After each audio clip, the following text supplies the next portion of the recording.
Estamos em 2350 a.C., no funeral de um faraó chamado Enis. No entanto, não se trata de um dia de luto, mas sim de uma celebração. Durante 3000 anos, os egípcios mantiveram uma fé absoluta na ressurreição do espírito humano.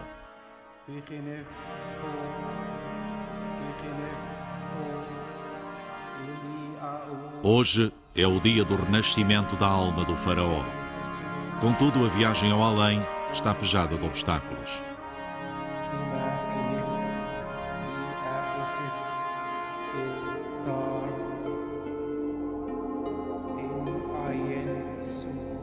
Estes sortilégios mágicos garantirão uma passagem segura. A procura da eternidade dos faraós inspirou alguns dos mais colossais monumentos construídos na antiguidade.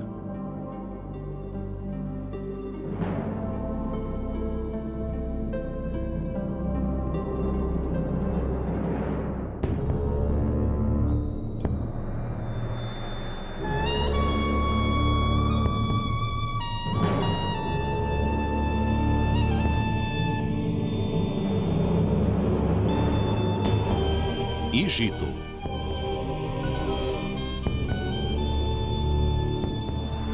A máquina da ressurreição.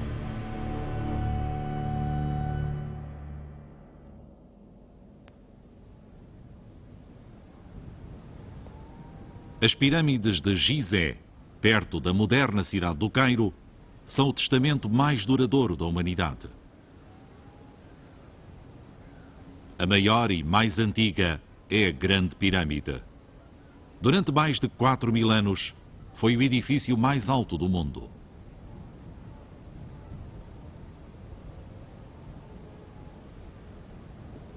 Construída com calcário, calcula-se que foram transportados e assentados mais de 3 milhões de blocos, alguns dos quais pesam mais de 15 toneladas.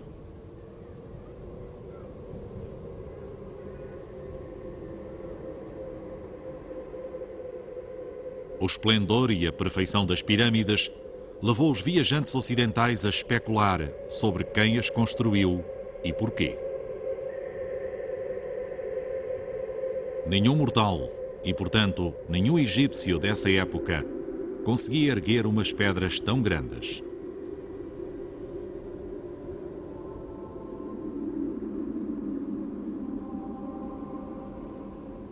Foi o próprio Criador que as ergueu para nelas ocultar o seu plano divino do universo? Ou ergueram-nas os homens da mítica civilização da Atlântida para guardarem a sua antiga sabedoria? Talvez tenham sido construídas por extraterrestres.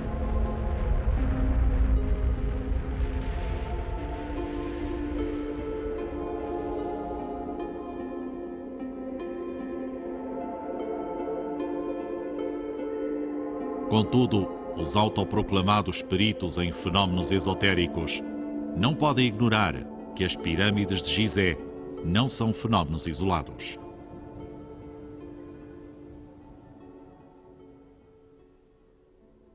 Desde o Cairo até Assuão, 1000 quilómetros a sul do Cairo, ao longo do Vale do Nilo, surgem na paisagem vários conjuntos de pirâmides.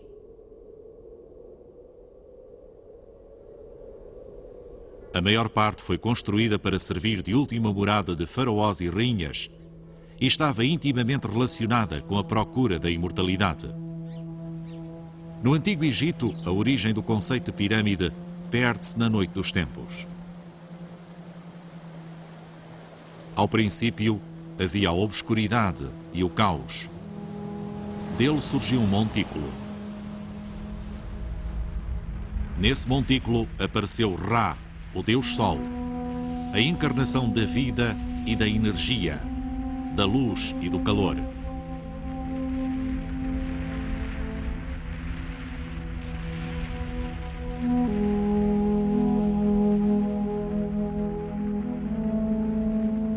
Ra atravessou o céu.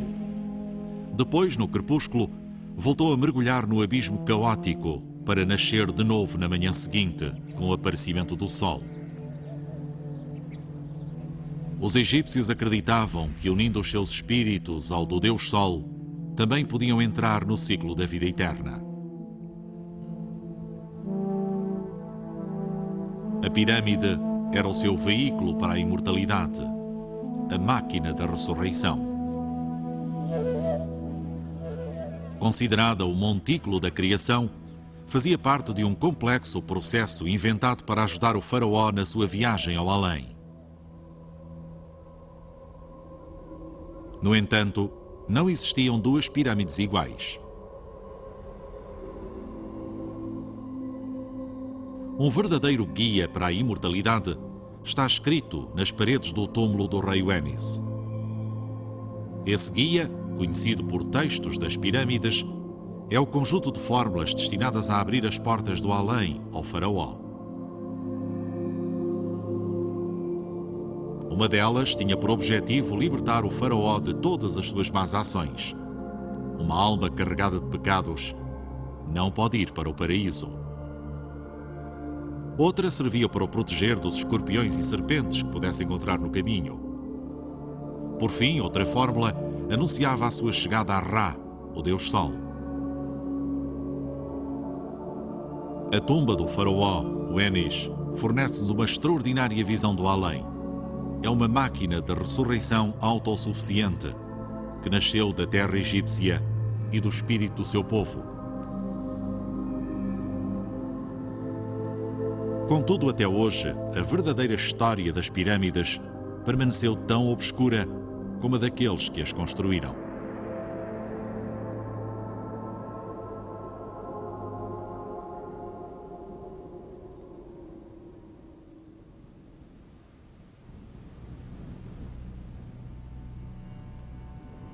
Dominando uma antiga necrópole de Saqqara, 15 km a sul do Cairo, encontra-se a primeira pirâmide do Egito.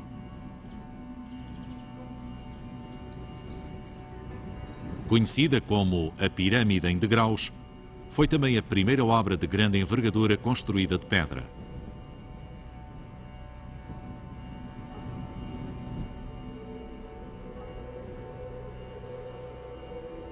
Dedicada à ressurreição do rei Djoser em 2611 a.C., a pirâmide em degraus era uma coisa nova.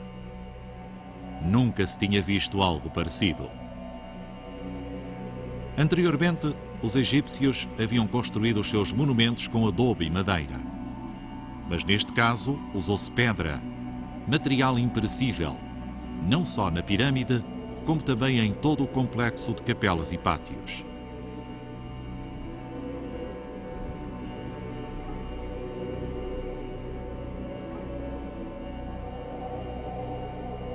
A mente criadora do complexo do rei Djoser foi o ministro e arquiteto real Imhotep. Estudioso e autodidata, esta construção valeu-lhe o título de vizir, o mais importante funcionário do país. Posteriormente, os egípcios até o adoraram como divindade.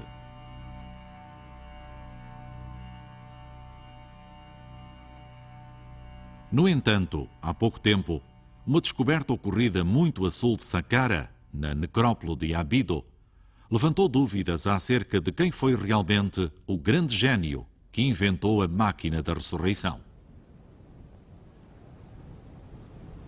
Aqui, 500 anos antes da construção das pirâmides, os primeiros reis do Egito foram enterrados debaixo de pequenos montículos, baixos e retangulares, de areia e gravilha.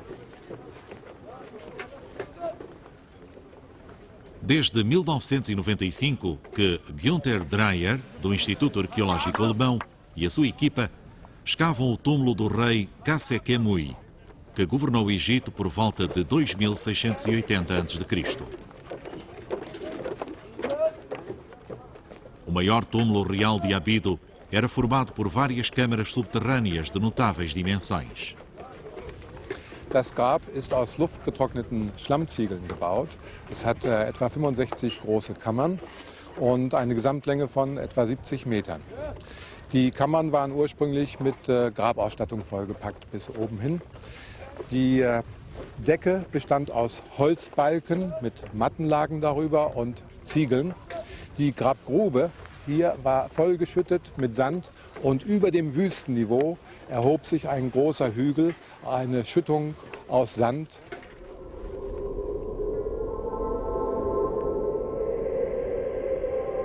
Este tipo de montículos, aos quais os egiptólogos chamam mastabas, evocava o primitivo montículo da criação, o símbolo do rejuvenescimento.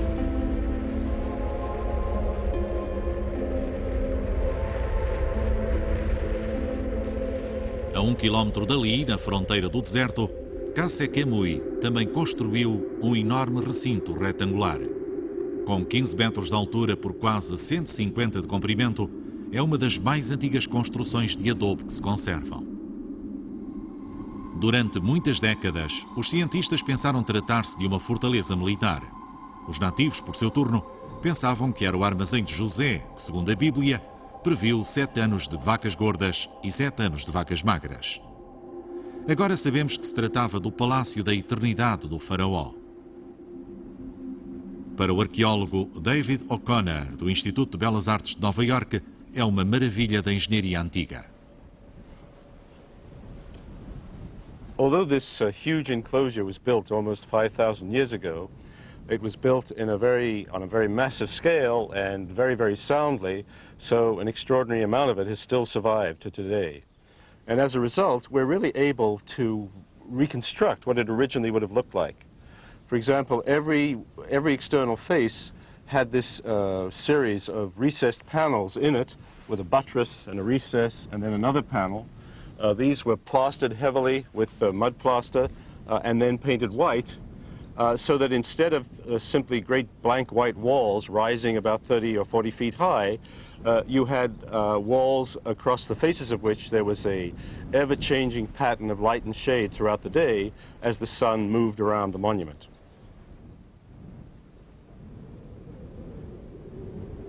As paredes são uma réplica das que rodeiam o palácio e o pátio reais. Os contrafortes eram um símbolo de poder.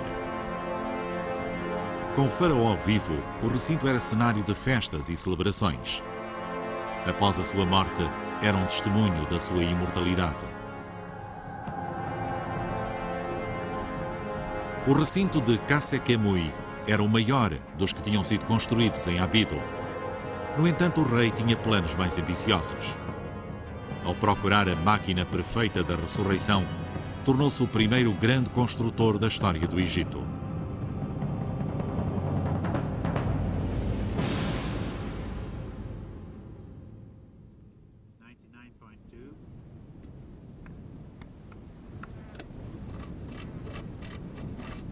Perto da pirâmide em degraus de Saqqara, Ian Mathieson, do Museu Nacional da Escócia, tenta decifrar um mistério que há vários anos intriga os arqueólogos. Graças a um sensor, normalmente utilizado nas prospecções petrolíferas, investiga um monumento conhecido como Guis el Mudir, que significa o recinto do Senhor. And that's us over the other side of the wall now. 39.2. Nos anos 40, uma fotografia aérea revelou a planta de uma enorme estrutura de pedra, com 800 metros de comprimento por 400 de largura, e da qual só algumas secções são visíveis à superfície. This is the inside of the wall on the north wall, and it stretches from this here over to the horizon, where you can see about 15 meters wide at this point here, made of local limestone. Then the wall continues to the end, and the whole width of the enclosure is about 350 meters from this side across to the other, and about 650 meters over the sight line you can see just now. The south wall is over the horizon. The actual size of the enclosure is almost twice the size of the Zoser Pyramid enclosure. It is an amazing construction, because if you look at the size of it, it must have been the largest stone construction that anyone could put up at that time in history, which is about 4,500 years ago.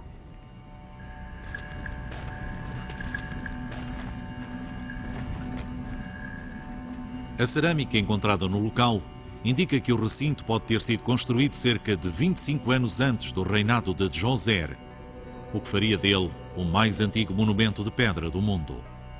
Se assim foi, quem o construiu?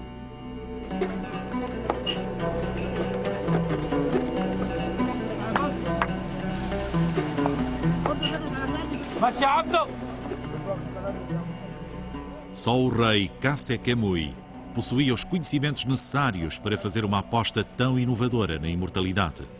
Contudo, ninguém conseguiu provar isto até à surpreendente descoberta de Günther Dreyer em Abido. Während unserer Ausgrabungen fanden wir eine große Anzahl Siegelabrollungen mit Inschriften hier. Erstaunlicherweise waren darunter einige mit Namen des Königs Djoser.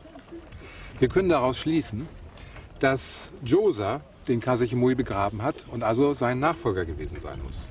Das ist sehr wichtig für das Verständnis der Entwicklung des Königsgrabes.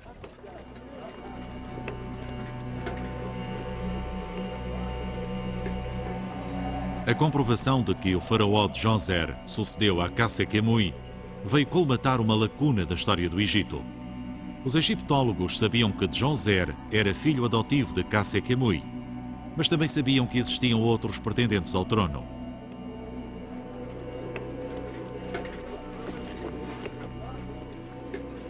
Os selos não só confirmaram a sucessão, como permitiram que, pela primeira vez, os arqueólogos pudessem traçar a evolução das pirâmides desde o início.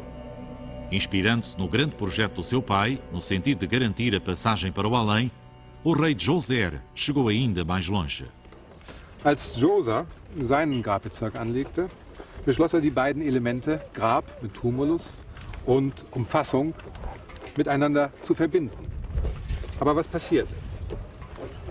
Er legte einen Grabschacht und Oberbau einer Mastaba an und dann die große Umfassungsmauer drumherum. Nun war aber der Tumulus, die Mastaba, gar nicht mehr sichtbar. Und ich glaube, man beschloss darum einfach, weitere Tumuli, Mastabas darüber zu errichten, die nun wieder sichtbar waren. So kam es zur Stufenpyramide. Erigiu-se para ele uma escadaria para o paraíso, de maneira a que pudesse subir aos céus. Reza um dos mais antigos fragmentos da escrita egípcia.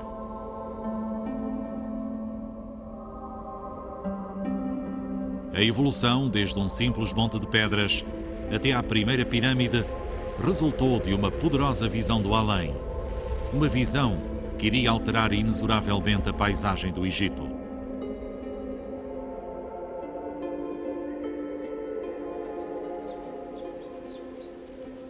Embora algumas tentativas posteriores para construir uma pirâmide tivessem fracassado, o monumento de Saqqara inspiraria noutro grande sonhador o desejo de chegar às estrelas.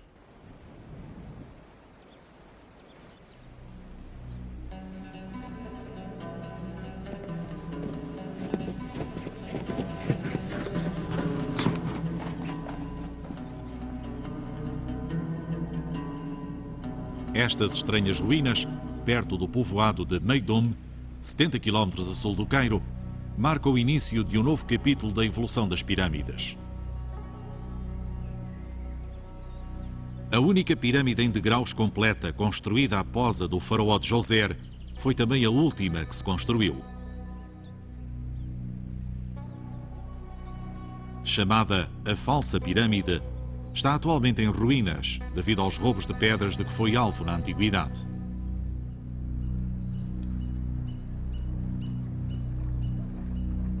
Contudo, antes que isso acontecesse, o notável personagem que a tornou possível, o faraó Senéfero, já tinha empreendido outro projeto. Este faraó foi venerado como um rei benevolente e de bom gosto. Verdadeiro visionário, acabaria por se tornar o primeiro grande construtor de pirâmides.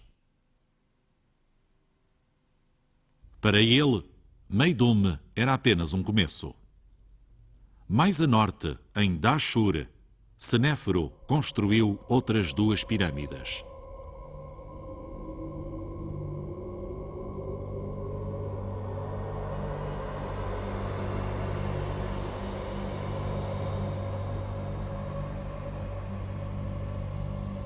Aquela que é agora conhecida por pirâmide romboide teria superado a grande pirâmide de Gizé se os construtores tivessem podido seguir os planos iniciais.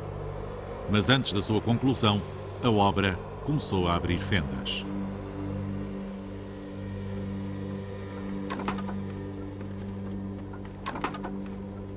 Rainer Stadelmann, do Instituto Arqueológico Alemão, um perito nos projetos do faraó Senéfero, conseguiu uma autorização para entrar na pirâmide, coisa que até aí nunca fora concedida, e assim pôde estabelecer o que aconteceu de facto.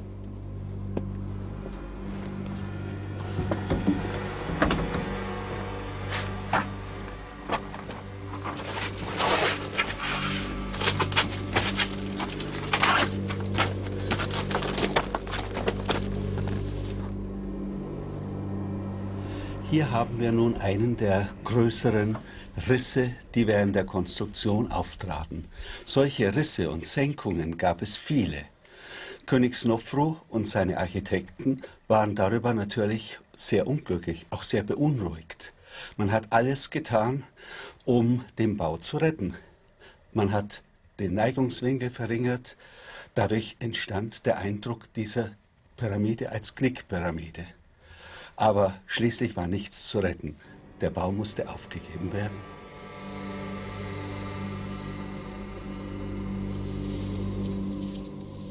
A pirâmide tinha sido construída num terreno arenoso, sem fundações resistentes, e começou a afundar-se. Para a estabilizar, os construtores mudaram a inclinação das faces, de 54 graus para 43. Com isso, esperavam reduzir o peso, mas já era demasiado tarde. A 3 quilómetros dali, Senéfero iniciou a sua terceira e última pirâmide. Aprendendo com os erros, os arquitetos reais prepararam umas fundações de calcário, de maneira a evitar que a nova construção se afundasse, e ao mesmo tempo deram às faces uma inclinação de 43 graus, a mesma da parte de cima da pirâmide romboide. Chamada Pirâmide Vermelha devido à cor do calcário desta região, é a primeira pirâmide geometricamente perfeita e a quarta mais alta do Egito. Senéfero já podia subir ao céu por uma rampa que brilhava como os raios do sol. O acesso à pirâmide fazia-se através de um longo corredor descendente com 1 metro quadrado de secção. Ao fundo ficam 3 câmaras que comunicam umas com as outras. Medem cerca de 14 metros de altura e estão cobertas com abóbadas de berço. Desenhadas para suportar o peso da pirâmide, fazem lembrar uma pirâmide em degraus em negativo.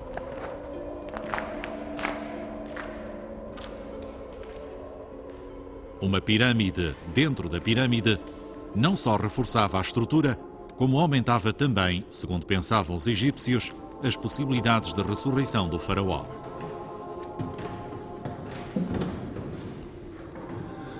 Mit dieser großartigen Abfolge von 3 Räumen hat König Snofru endlich seine Königsresidenz für das Jenseits vollenden können, mit der er schließlich zufrieden war.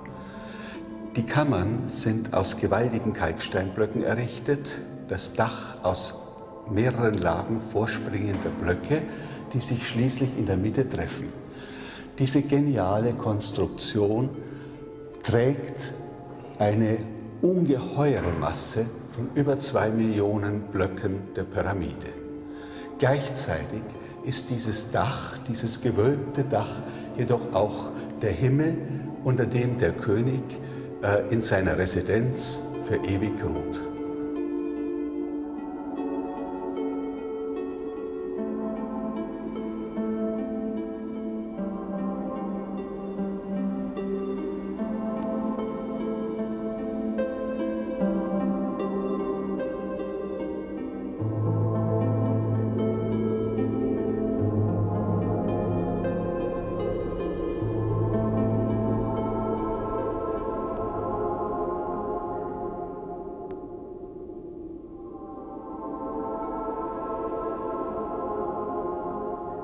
Uma das mais importantes descobertas de Rainer Stadelmann em Dashur poderá vir a dar finalmente resposta a 2 antigas perguntas. quem construiu realmente as pirâmides e quanto tempo levaram a construir. Als wir vor ungefähr 20 Jahren unsere Ausgrabungen hier begannen, fanden wir einen Teil der Verkleidung noch am Platz. Andere Blöcke waren gestürzt. Auf der Rückseite dieser Blöcke fanden wir Inschriften.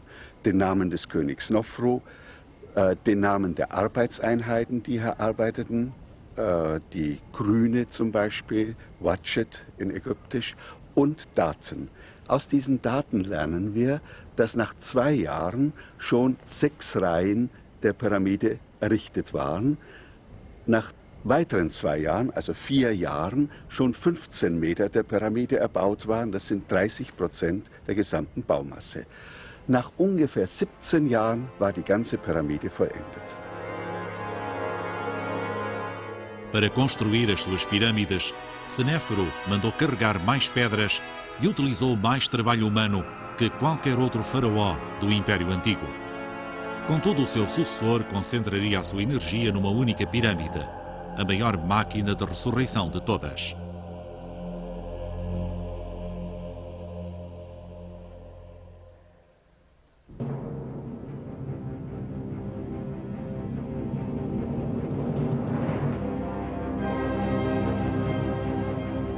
Com o imponente perfil que se ergue no planalto de Gizé, as pirâmides são a expressão definitiva da busca da eternidade. Construídas pelos sucessores de Senéfero, Quéopse, Quefren e Mykerinos, são na realidade montanhas levantadas pelos homens. A escala sobre-humana da Grande Pirâmide valeu a Quéopse a fama de cruel e tirano. Segundo Napoleão, que ficou maravilhado com ela em 1798, continha pedras suficientes para erguer uma muralha com 1 metro de altura em torno de toda a França.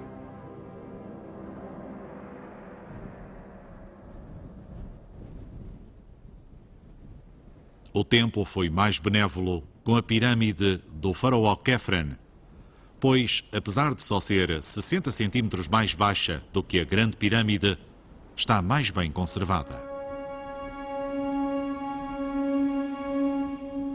O calcário que originalmente a revestia ainda lhe coroa a parte superior e também mantém os restos de várias construções que faziam parte da máquina da ressurreição.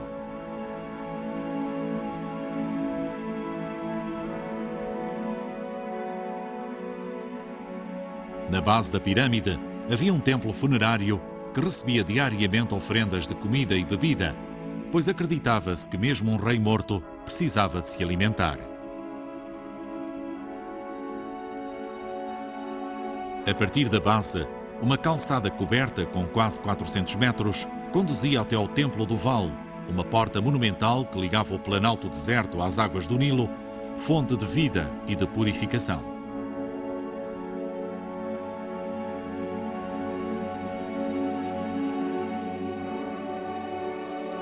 No entanto, Quefren acrescentou algo de novo ao complexo tradicional da pirâmide: a Esfinge, uma das mais obsessivas imagens do Egito. Um leão com cabeça humana que atravessou o tempo para proclamar a grandeza do grande Senhor do mundo.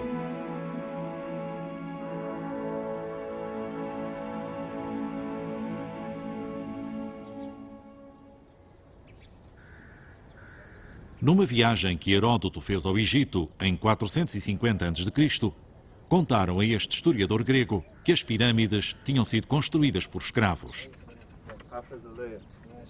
Todavia, não se encontraram provas da existência de escravatura e as escavações levadas a cabo pelo arqueólogo norte-americano Mark Lenner para fazer um mapa do Planalto de Gizé não forneceram quaisquer contributos que confirmassem a informação dada a Heródoto.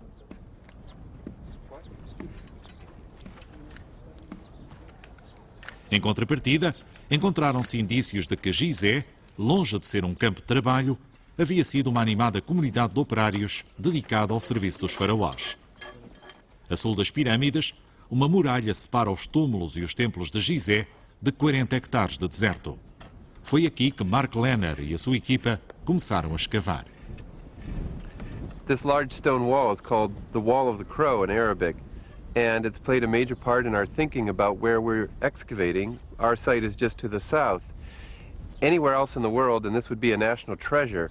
Actually, it's been somewhat ignored here at Giza because it's dwarfed by the pyramids and the Sphinx. It's much bigger than you think.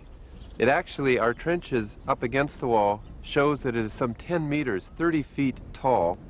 And this gateway behind me, therefore, is about 21 feet tall, maybe one of the largest gates in the ancient world. Em 1991, abriram um caboco onde se encontraram milhares de fragmentos de cerâmica da época das pirâmides. Estavam em duas salas que, segundo Lehner, eram antigas padarias. Muitas vasilhas continham o que parecia ser grãos de cereais. Para se ter a certeza, consultaram-se arqueobotânicos, como Mary Ann Murray. Num tanque de flutuação, o pó desce até ao fundo e o material que fica a boiar é de origem vegetal. Análises posteriores confirmaram tratar-se de trigo, utilizado sem dúvida para fazer pão. As padarias ficavam adoçadas à parte de trás de um edifício de adobe, rodeado por um muro com mais de 1,5 metros de largura. Lá dentro encontravam-se uns bancos baixos e pias, magnificamente cobertos com argila do deserto. Lehner e a sua equipa ficaram intrigados até que estudaram mais a fundo o pó do solo. Scraping that back, sometimes with Swiss Army knives, we found these fibrous deposits, very fragile, that turned out to be the gills, fins, cranial parts, vertebrae of fish. Looking at some of the dirt filling the troughs under a microscope, it was filled with fish bones scattered throughout. So we seem to have inside the enclosure of the mud brick building a facility for processing fish. Depressa se tornou evidente que Lehner e a sua equipa tinham encontrado as dependências onde se preparava a comida para os construtores das pirâmides.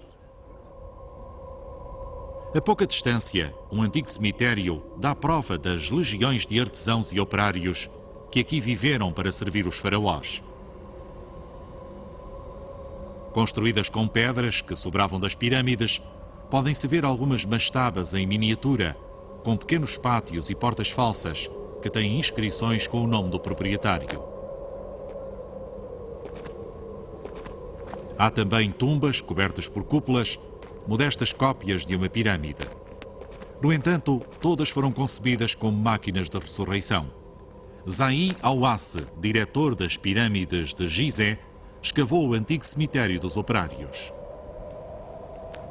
As paredes gravadas de um dos túmulos mais interessantes fornecem-nos algumas informações acerca da vida desses homens.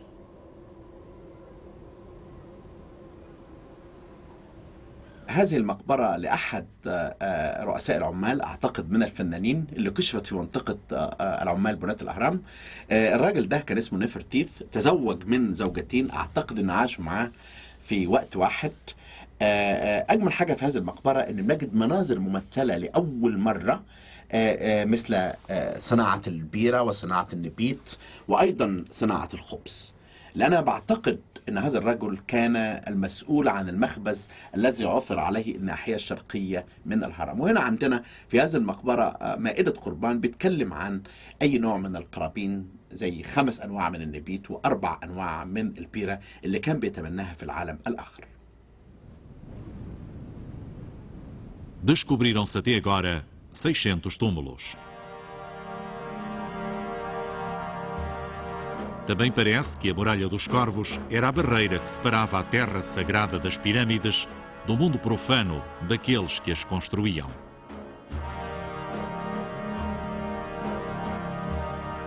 Calcula-se que só para erigir uma das pirâmides de Gizeh foram chamados 20.000 egípcios. Nos anos seguintes, não se voltaria a ver nada parecido.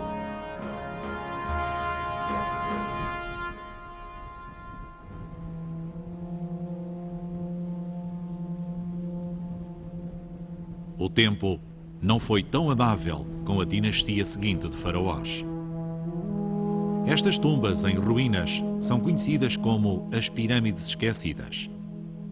Situadas perto de Gizeh, num sítio chamado Abu Zir, são mais pequenas que as suas colossais antecessoras e estão em muito mau estado de conservação. O revestimento de calcário foi-lhes arrancado no tempo dos romanos. Em 1893, enquanto escavavam por entre as pirâmides, uns agricultores encontraram mais de 300 fragmentos de papiros. Como eram difíceis de ler, espalharam-se e foram esquecidos. Em 1976, um desses papiros chamou a atenção do arqueólogo Miroslav Werner, diretor da missão checa que escavava em Abusir.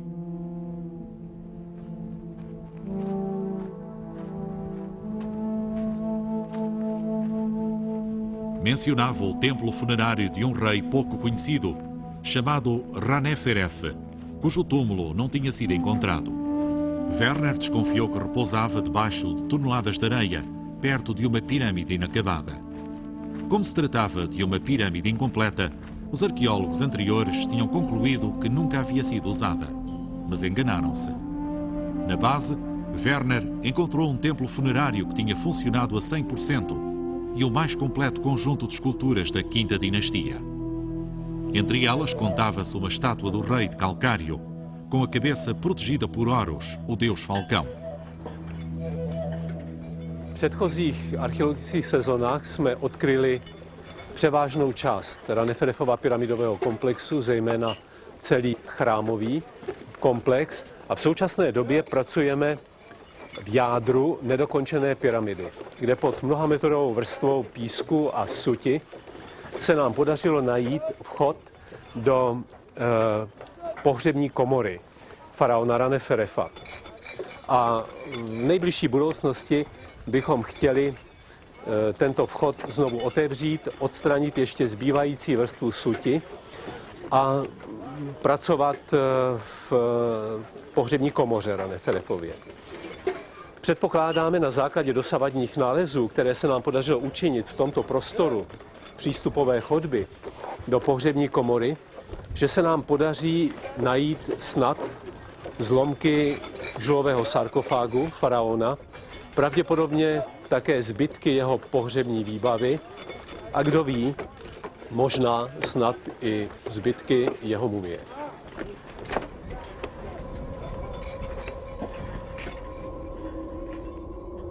Se encontrar a múmia de Raneferef, este rei esquecido será o único faraó do Império Antigo que se conservou intacto no seu túmulo. Raneferef deve ter morrido quando tinha 20 anos, antes da sua pirâmide estar terminada. Mas as cerimónias da ressurreição ocorreram no templo funerário. A sua importância foi confirmada pela próxima e mais significativa descoberta de Werner, um arquivo com documentos únicos nos quais se descreviam as atividades do culto ao faraó. Z papíru, které se nám podařilo na tomto místě nalézt, se dovídáme, že Raneferefův zádušní chrám byl kdysi vzkvétajícím náboženským centrem. Přibližně 200 kněží zde udržovalo zádušní kult zemřelého faraona.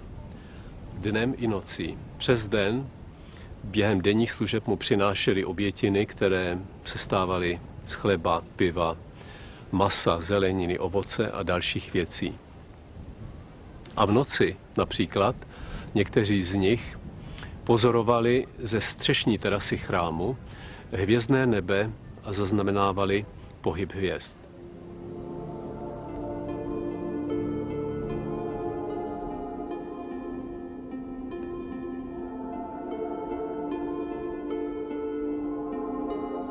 Os registros de Abusir revelam uma burocracia obcecada pelos pormenores. Faziam-se inventários meticulosos dos móveis e dos objetos de culto, bem como das reservas e das entregas de comida e das entradas provenientes das propriedades do rei. Havia listas das tarefas que os sacerdotes deviam efetuar durante os rituais diários. Estas incluíam reviver o espírito do faraó, vestir a sua estátua e preparar suntuosos banquetes nos altares. Aquilo que o faraó não comia, comiam os sacerdotes. Segundo um documento, durante uma festividade de 10 dias, sacrificaram-se 130 bois, todos em honra do rei jovem. O culto de Raneferef floresceu durante 200 anos, até ser abandonado e o seu túmulo esquecido.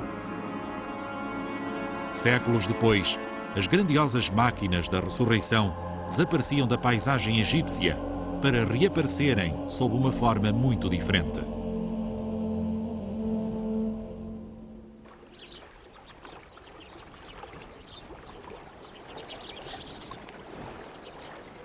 Em 1500 a.C., o faraó Tutmosis I deu instruções ao seu arquiteto Ineni para que lhe construísse um túmulo.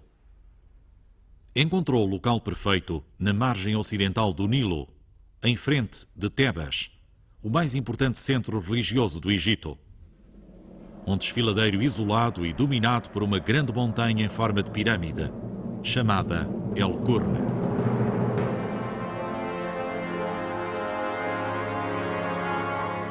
Foi aqui, nas profundezas da rocha, que Ineni escavou o túmulo. Seguro de que o corpo do seu faraó estaria salvaguardado, deixou uma comovedora inscrição nas paredes do seu próprio túmulo, apenas alguns quilómetros. Nela podemos ler: "Construí o túmulo de Minha Majestade. Ninguém o viu, ninguém o ouviu."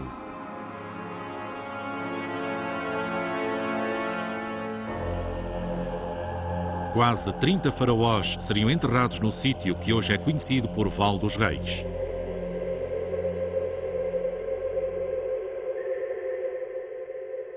A imortalidade estava garantida por um surpreendente conjunto de textos que decoravam as paredes.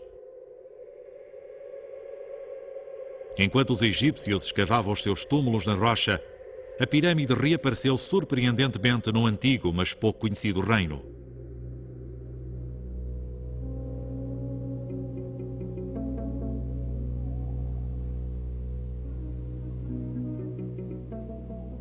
Escondido na Núbia, no atual Sudão, encontra-se um dos segredos mais bem guardados da história.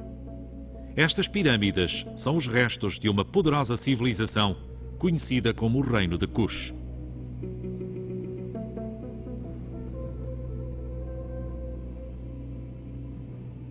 A história da sua construção começa em 1400 a.C. Durante séculos, o Egito tinha desejado as riquezas da Núbia. Os Cushitas controlavam grandes reservas de ouro e de outros minerais e também dominavam as principais rotas comerciais do coração de África. Durante o reinado de Tutmosis III, o Egito acabou finalmente por conquistar a Núbia e o reino de Kush foi anexado. 700 anos mais tarde, os governantes Cushitas reclamaram o trono do Egito. O seu direito baseava-se numa achatada montanha da Núbia chamada Jebel Barkal e que tinha fascinado os egípcios. No flanco oriental, a forma de um estranho pináculo levou-os a acreditar que era sagrada.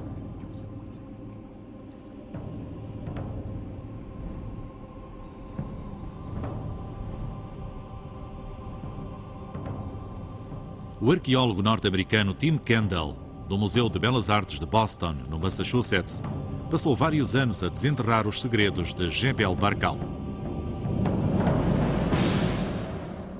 When the Egyptians came here, they saw in this strange rock formation the image of a very familiar symbol to them, a rearing cobra, which was called a uraeus, the symbol of kingship, which the kings wore on their crown. The cobra form seems to be wearing the white crown of the south, which symbolized kingship over the south. O simbolismo da cobra e da coroa branca determinou a presença em Jebel Barkal de Amon-Ra, o deus mais importante do Egito, cuja principal residência ficava no templo de Karnak, em Tebas. Acreditava-se que dentro da rocha vivia uma forma de Amon-Ra com cabeça de carneiro. A sua presença conferia o direito a reinar sobre todo o Vale do Nilo, incluindo a Núbia.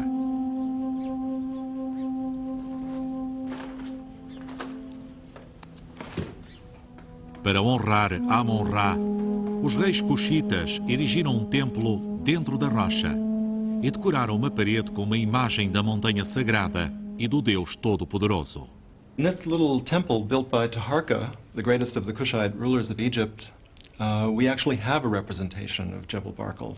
And here you see the cliff The mountain's actually painted red-brown, and within the mountain sits the god, who's shown ram-headed. The Nubian Amun was always ram-headed. And here he's actually called Amun, Lord of the Thrones of the Two Lands, who is in the pure mountain, which is the name of Jebel Barkal. And here you see the great pinnacle represented as a rearing cobra, or a uraeus, with a sun disk on its head. When you see the mountain from the west side, the pinnacle actually looks like this. It has an orb on its top, and if you're standing there shortly after sunrise, the sun appears to come right out of the pinnacle and perch right on the top.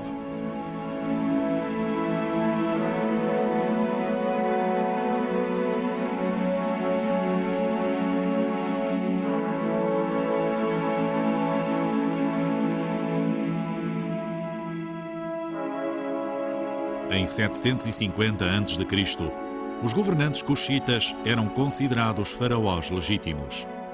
Identificados como a 25ª dinastia, 4 faraós reinaram durante meio século, ao longo do qual adotaram os costumes, os títulos, a arte e a arquitetura do Egito. Estes faraós inauguraram uma nova era da construção de enterramentos, que iria durar 1000 anos e produzir cerca de 200 pirâmides, muitas mais do que aquelas que haviam sido construídas no Egito.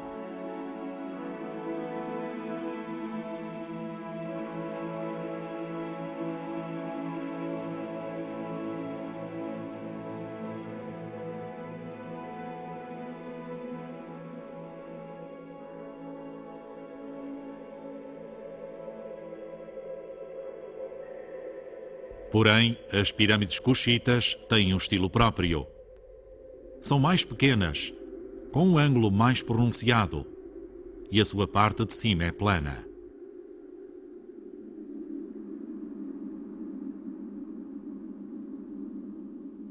As capelas das oferendas parecem templos em miniatura. Mas a diferença principal reside na maneira como eram construídas. Os reis egípcios construíam as pirâmides e eram enterrados nelas. Quando os reis cuxitas morriam, sepultavam-nos no chão e as pirâmides eram construídas por cima.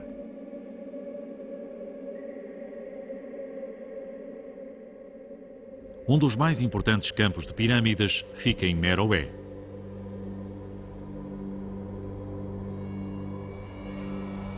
Todas as câmaras mortuárias foram saqueadas na antiguidade, exceto uma, o túmulo de uma rainha chamada Amani Shaket. Aqui, no século passado, um aventureiro italiano chamado Giuseppe Ferlini descobriu um fabuloso esconderijo de joias de ouro.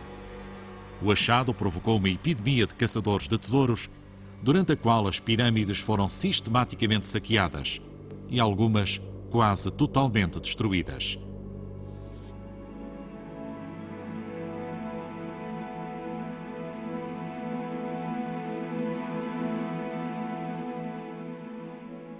A última pirâmide construída no continente africano foi erigida no século IV da nossa era e hoje é um monte de escombros. Mesmo assim, a paisagem de Meroé é a recordação viva de uma tradição que perdurou durante 3000 anos e que deu ao mundo o mais duradouro símbolo da antiguidade.